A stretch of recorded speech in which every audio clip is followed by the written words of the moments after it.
Okay, well, thank you for your answer, Cabinet Secretary.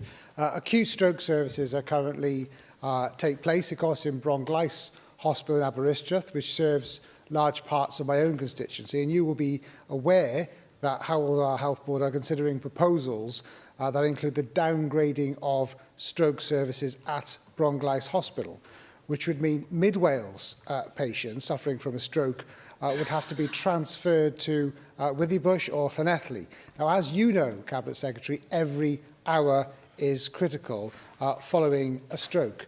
And all options proposed would mean my constituents would not have access to time-critical care. And time-critical is something you mentioned in your earlier answer to me, Cabinet Secretary.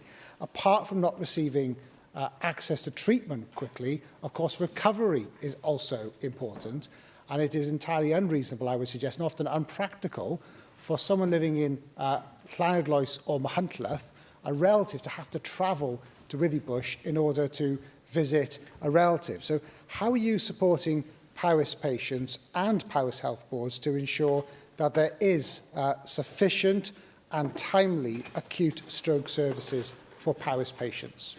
Well, my understanding is that there's no decision has yet been taken by Hywel Dda in relation to reconfiguration of stroke services, and that there will be a consultation on that in May. He makes an important point about the implications for residents living outside the footprint of the Health Board in relation to that kind of reconfiguration.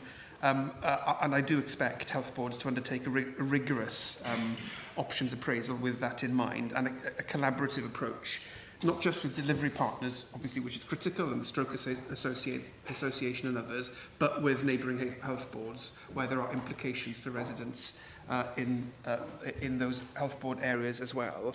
My understanding from the health board is that they've said that the initial care and treatment for stroke patients will not change, and that all 4 main hospitals, including Bronglais, will still be able to provide life-saving thrombolysis, and the rehabilitation provision as well also won't be affected. But I would expect both health boards to be in discussion in relation to the implications for those residents outside the footprint of Hywel Dda itself.